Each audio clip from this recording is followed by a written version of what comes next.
It's Charter California Edition. I'm Brad Pomerantz. I'm glad you're with us today. We are joined by Ted Lieu. Ted is a member of the California State Senate.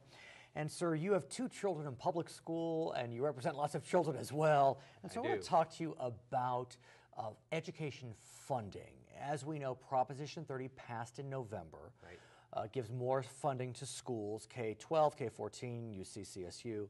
But the governor has proposed a new formula aside from Prop 30 that deals with local control and how funds can be spent. Why don't you talk to us about the local control funding formula? Sure. I support more local control. I support streamlining the funding formula. But I believe we can do it in such a way where we don't create winners and losers. And let's explain. What the governor is trying to do, pursuant to his proposal, is he would cut a lot of the strings between Sacramento and school districts. At the same time, though, he would provide certain bumps, financial bumps, for school districts that teach more English language learners, correct, foster kids, and schools that children that come from disadvantaged homes. Right. And I don't have any philosophical problem with that, but the problem with the initial formula that was proposed is it takes some school districts and gives them less funding than they otherwise would have gotten if we just made no changes. But I had thought that the governor's proposal was kind of a hold harmless, that we'll set a floor, right, no one's going to get cut from that floor, right, but if you have a certain number of kids in those categories, you'll get a 35% bump.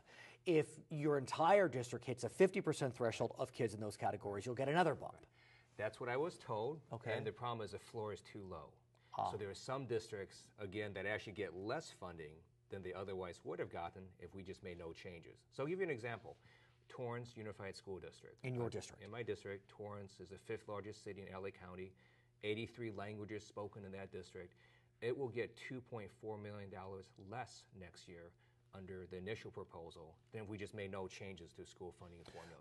So at a minimum, we have to hold these districts harmless. They need to be given at least the same or slightly more under the new proposal than they otherwise would have gotten if we just made no changes. But what about the whole notion that school districts should get more simply because they are teaching ESL students, foster kids, and kids from economically disadvantaged areas? Well, I believe students should get more.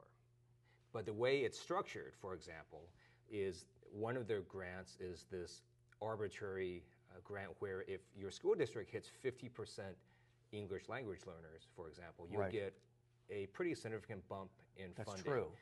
But if you're a school district at 49%, you don't get that. So the English language learner student in that district will get less funding than someone in a neighboring district simply because of this arbitrary 50% cutoff. And one could argue that with less strings attached, the school district's getting more money, but they don't necessarily have to spend that money. They don't have to spend on English language learners at all. Right. They could spend it on upgrading their basketball program if they wanted to, for example.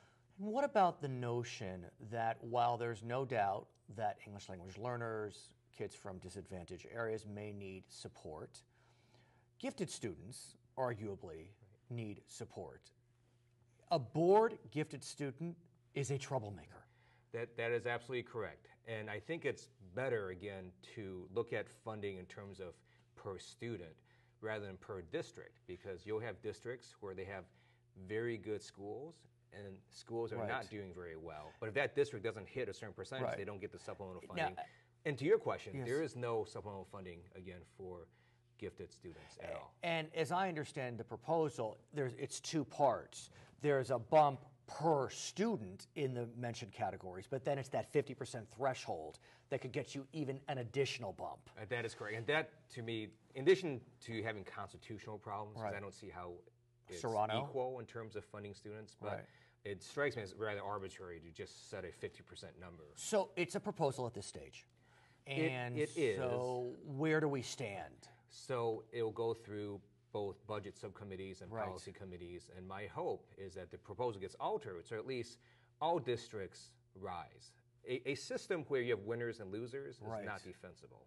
A system where you have all winners and some districts win some more, that's more defensible. Do we have the funding to rise all boats? We do. It would just mean the disparities would be less. So I'll give you an example. Under the current funding formula, Torrance Unified at the end of this implementation period will have about $3,000 less per Right. student than a student in LAUSD. They're both in my district, but to me Right. it's arbitrary to pick winners and losers that way. Well, you're- because, right, if you're a family living on one side of Western Avenue, Right, in Torrance as an example. the state government under this formula believes your student is worth $12,000.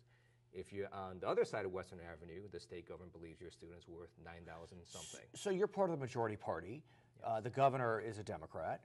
So are negotiations pending on this issue? Yes, so people are looking at it, and I think many have realized that what was initially said is not quite true. It's not that all districts rise. Some actually get less funding than they otherwise would have gotten, and that's what we're trying to rectify, and I hope we can change it. I want to speak with you also about an issue related to criminal justice. You've gotten a lot of print on your proposal dealing with creating new penalties for parolees that cut off GPS monitoring bracelets. We've spoken recently about it. Assemblymember Jim Patterson has proposed a similar bill in his House. He's a Republican. Where are we going on this issue? It does seem to be getting a lot of steam behind it.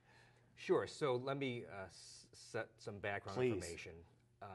Parolees out of state prison have been cutting off GPS devices for years. So it was a problem 3-4 years ago, as it is a problem now. The suggestion is it's a bigger problem post-realignment. It is, but it was also a problem before. So before realignment, about 1,800 or so parolees out of state prison were cutting off their GPS devices. Right now, it's about 2,200.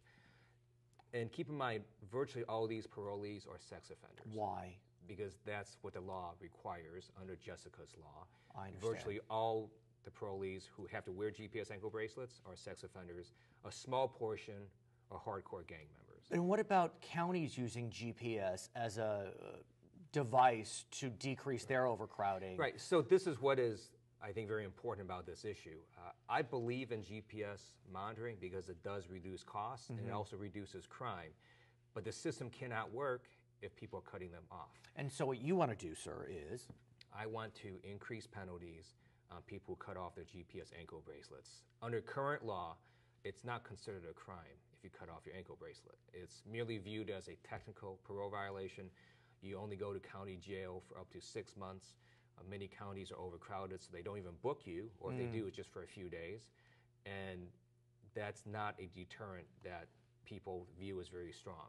If it passes, arguably that would send more people to state prison, and we're still under pressure to keep our prison population down pursuant to U.S. Supreme Court order. So I would dispute you. Please, on you're that allowed, assertion. counselor. What the studies show in terms of sex offenders is if you don't monitor them on GPS, their rate of recidivism increases 3 times, meaning they're 3 times more likely to go commit a new crime. I see. And eventually they're going to get caught and then land back in prison, probably for life or a very long time. So we actually will decrease prison overcrowding by making sure everyone wears a GPS ankle bracelets. And you have to have a strong enough hammer to make sure that happens. So where do we stand on this issue? As I mentioned, Assemblyman Patterson has a bill running through his house. You have yours running through your house. Do we expect the bills to merge at some point? So the Assembly will have their own committees. Right. My bill, Senate Bill 57, will be heard in Public Safety Committee in April. And this is an important problem because sex offenders don't commit sex crimes because, for example, they want to bring more food to the table or they don't have a college degree or anything else. It's very hard to rehabilitate a sex offender. That's why we put GPS ankle bracelets on them. And when they cut them off, it's not because they want to go bowling.